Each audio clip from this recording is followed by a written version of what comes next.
Brian Kurtz studied biology at Emory University in the early 90s. At that time, many of his friends were planning a semester abroad. While he was intrigued, going to Spain or London, it didn't quite light a fire in him. What he really loved was the mountains, skiing, rock climbing, rafting, and when he heard about the National Outdoor Leadership School, it really clicked for him. A full semester, quote unquote, abroad, but it was in the Intermountain West, Wyoming and South Dakota and Utah. Brian would spend months in the wilderness studying ecology. It was the perfect mix of science and project management, but it gave him something so much more, an understanding of what his instructors called expedition behavior. How to plan, how to interact on some of the most trying times and some of the most difficult circumstances, and how to be successful, how to go from a plan to execution to success in a safe way, mitigating risks, and getting the outcomes we were looking for. That skill set would end up serving Brian well throughout his career. He worked out west for a decade in forestry and ecosystem management. This was before returning to Long Island. And then in 2009, a conversation with the CEO of the Long Island Power Authority opened a door into energy efficiency and renewable energy. The background experience that I've had fit in a lot of different industries. And as I started to learn more about energy efficiency, renewable energy through that conversation, that's what sparked my interest and said, hey, I think this is something that would make sense that I could do and really have a positive impact here on Long Island. A few years later, that expedition mindset would be tested in a very different kind of landscape. In 2012, Hurricane Sandy hit Long Island.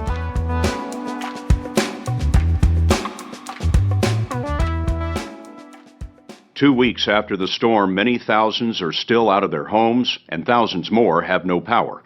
A long stretch of the East Coast looks like it lost a war. Sandy would expose deep vulnerabilities in the region's electric system, and it badly damaged public trust. In the years that followed, New York restructured the Long Island Power Authority, with PSEG Long Island being brought in to manage the day-to-day operations of the grid. It offered a fresh start, but it was also a steep climb. So in that year prior to PSEG Long Island starting its work here, the local utility was the lowest in the East Large region of the J.D. Power study by a pretty significant margin. So we were coming on to rebuild trust with our customers, focus on the customer experience, and all aspects, including safety, reliability. It would become a new kind of expedition, but the principles were familiar. For Brian and his team, it meant understanding the conditions, identifying gaps, and bringing the right people together. And more than a decade later, the work has really paid off. We are not only the most improved utility since the year after we started in J.D. Power in the residential sector, but we are the top highest rated utility in business this last year. This is With Great Power, a show about the people building the future grid today. I'm Brad Langley. Some people say utilities are slow to change, that they don't innovate fast enough. And while it might not always seem like the most cutting-edge industry, there are lots of really smart people working really hard to make the grid cleaner, more reliable, and customer-centric.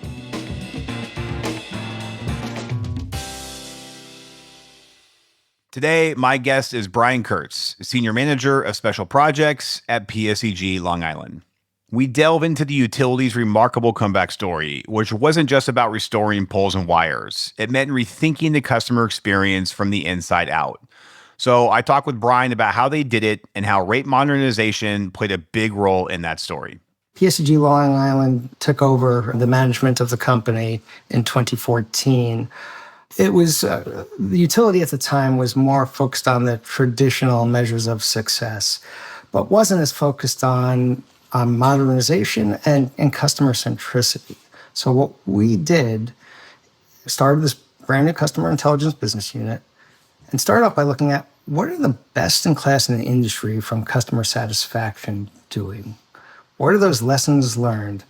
We did deep dives into all of that through a lot of professional organizations, as well as then started looking at our own customers. One of the ways we did that was through J.D. Power, and other ways were from both quantitative and qualitative surveys. So not only do we want to learn what the best in class we're doing, where were we on par with those services, and where did we have gaps? And as part of that, you organized teams across 6 indices: billing, rate, safety, reliability, customer service, and I think there were maybe a couple more. Walk us through how that structure worked and what kinds of projects came out of it.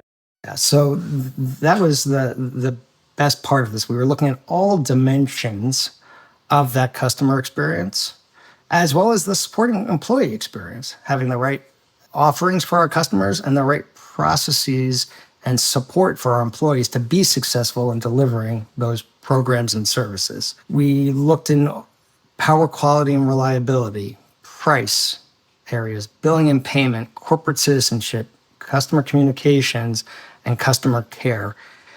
And when we looked at each of these different dimensions of the customer experience, we developed what we called Customer One teams, where we would develop a cross-functional team with a lead from each of the specialty areas, as well as a core team to say, okay, what in this area of the experience can we improve? Which would be the 1 or 2 top projects that we should start with until we moved into and got deeper and deeper in those offerings and improvements. We had an initiative then called the Next 50. How are we going to get the next 50 points in our satisfaction ratings to make sure we're focusing on the right things all the way up? Had a customer experience council and things like that. In 2018, PSEG Long Island shepherded a major regulatory filing under New York's Utility 2.0 Clean Energy Act framework. Yeah, I'm curious, what were the major investments your team proposed, and how did you make the case to get them approved? So PSEG Long Island took advantage of that opportunity in 2018 to really have a very robust filing that was not only going to help meet our clean energy and renewable energy goals for New York State, but to help modernize and enable the utility to become more customer-centric in the process. So in 2018, we got authorization to finish off the AMI deployment and deploy smart meters to our 1.1 million customers. And as part of that filing, it wasn't just to put out meters that are read remotely, that collect data in much smaller, more frequent increments. You don't have meter readers on the road. You're reducing gas and fuel emissions as a result of this remote metering. But it's what are all the other AMI-enabled capabilities? What do smart meters and a smart system enable you to do? And there were many different aspects of that, from that safety and cost efficiency to things like our rate modernization roadmap to provide more rate options in a customer-centric way. Now that we're collecting much more granular data and have the flexibility in our systems to deliver those options. So selfishly, I'm very interested in the rate modernization project. So let's dig into that a little bit. I know you guys put a lot of time and effort into figuring out what would make the most sense for Long Island residents and customers in that regard. So give us a high-level overview of the approach that you all took on that rate modernization piece. As we started developing this plan, we knew that we needed to do a lot of research. How are other utilities offering more options to their customers? What were those best practices? What were their lessons learned? What should we know going into this to avoid potential challenges and mitigate those risks that others had to experience ahead of us? So we had a great opportunity through our professional associations and through our partners to do that research and even go on site visits with our cross-functional team out to places that were ahead of us on the curve. So there was Salt River Project, there was APS, Arizona Public Service, there was PGE. All of these utilities we had the opportunity to learn from, both on-site as well as remotely. And you guys took a pretty pragmatic approach to this. You started with a pilot to a smaller number of customers before a full-scale rollout. Why did you take that approach to a pilot before going to maybe more of an opt-out? And maybe talk about what the program looked like previously and what it looks like today?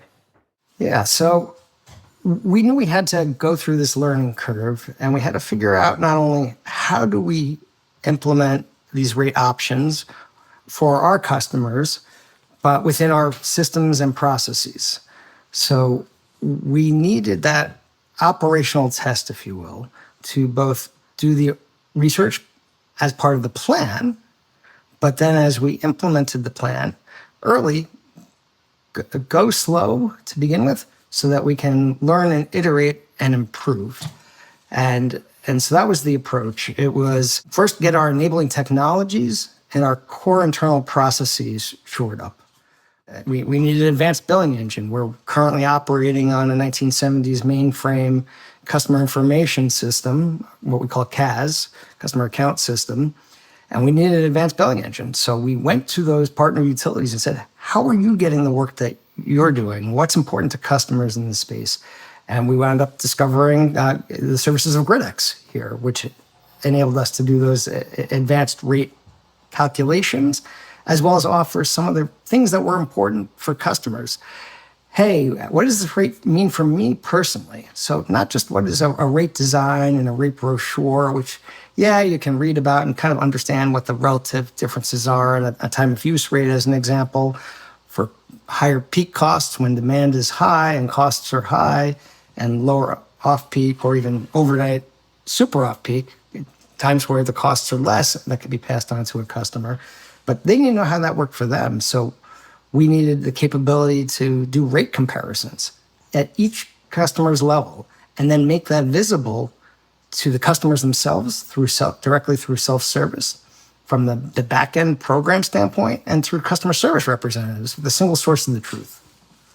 And so we built these tools and services, tested them out, did the customer research before, got the customer feedback afterwards from additional customer research, and continued to refine what we offered it, how did we frame it, how was it positioned, how easy was it to use, and we wanted to make sure these things worked for our customers before we expanded the program. And because of that really rigorous methodology that we used in that voluntary opt-in time of use program phase, came out with great success. We got recognized for that success in different industry associations. There was a decision made to now make time of use, and what we now reframed as time of day, the standard rate for Long Island, meaning as a new customer with a new account, that would be your rate that you would start on if you didn't elect one of the other options you had as a customer. So that's good for new customers. We'd have all of our existing customers try out that rate. So we would migrate them. We would change their rate. And then there were some new things we had to offer when we made that decision to go to an opt-out rate for everyone to try out and to be the standard rate, including shadow billing and guaranteed bill protection. So with shadow billing and guaranteed bill protection, if your customers would have been better off on their old rate compared to their time of day rate, they would be made whole.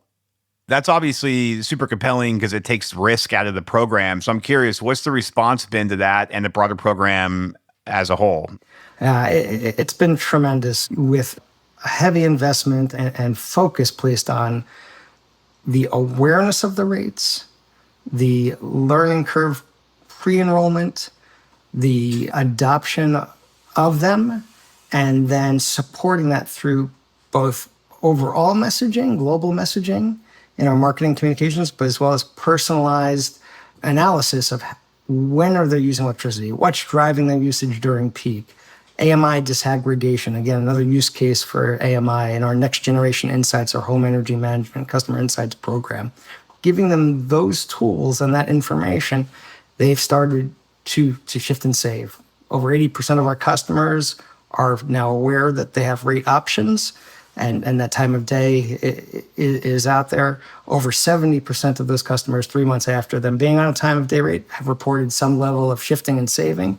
And we're seeing that whole population move from what was a revenue neutral rate to more than half of the customers saving at this point. And we haven't been a full year with a good portion of our customers yet. That's still to come over this next summer. I'm kind of intrigued.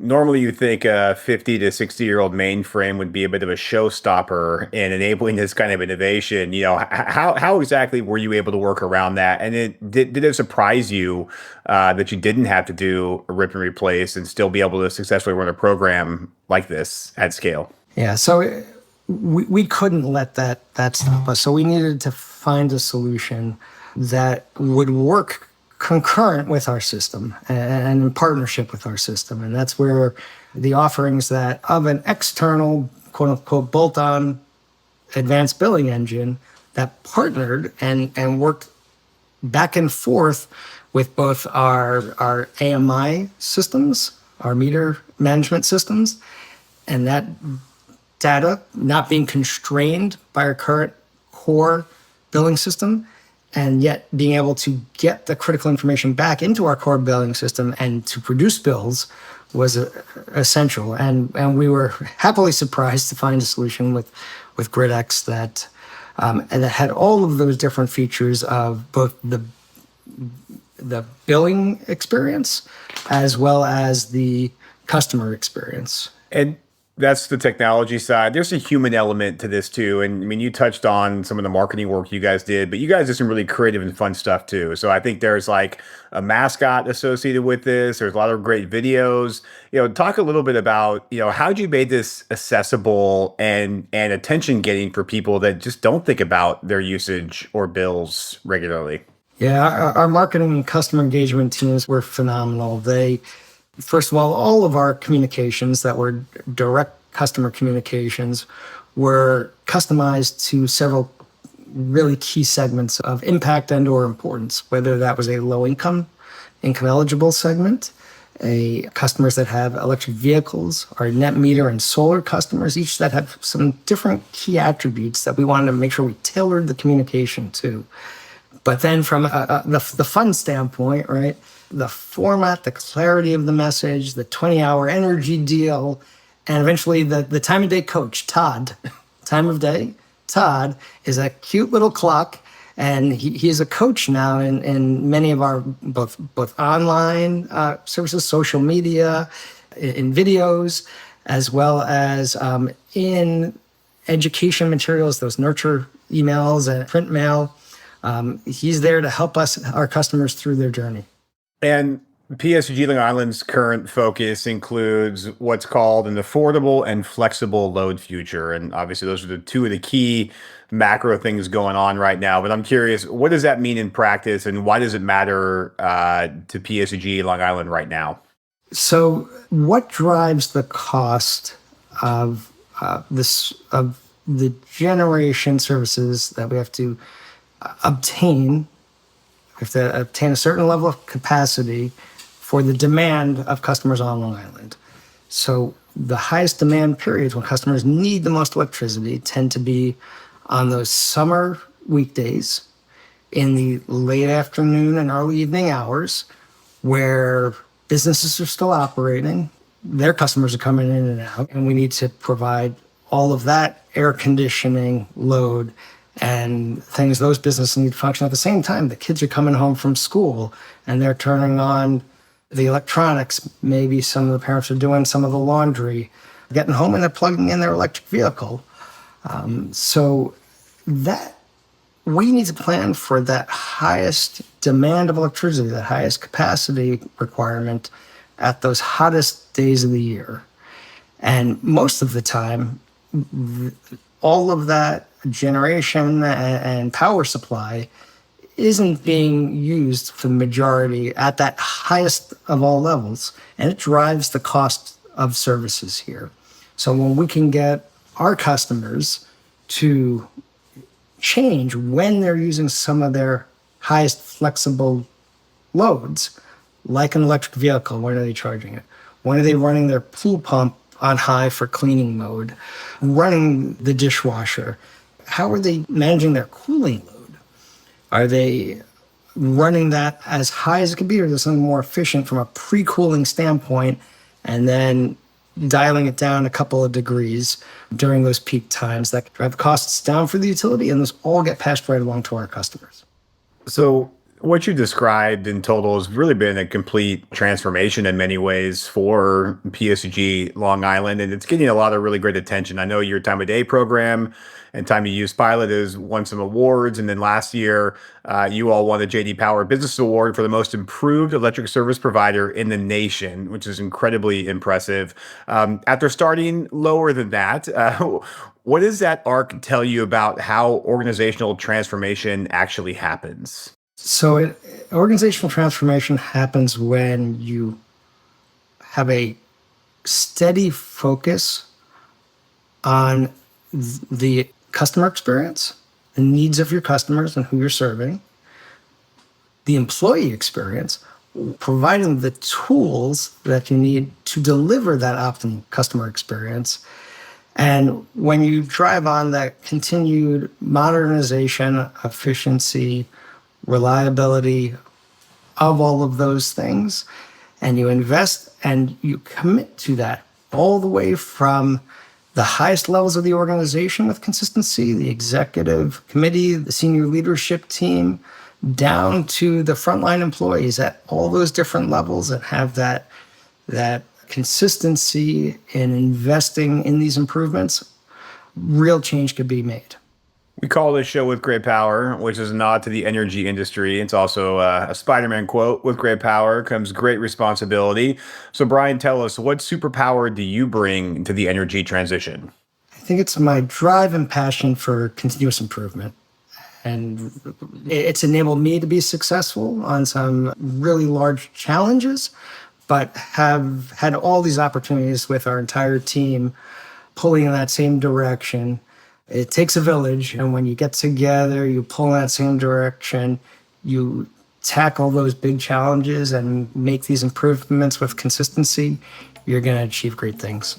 Awesome. Brian, so good to have you on the show. Thank you so much for your time. Thank you. Brian Kurtz is Senior Manager of Special Projects at PSEG Long Island. With Great Power is produced by GridX in partnership with Latitude Studios. Delivering on our clean energy future is complex. GridX exists to simplify the journey. GridX is the enterprise rate platform that modern utilities rely on to usher in our clean energy future. We design and implement emerging rate structures, and we increase consumer investment in clean energy, all while managing the complex billing needs of a distributed grid. Mary Catherine O'Connor produced the show. Ann Bailey is our senior editor.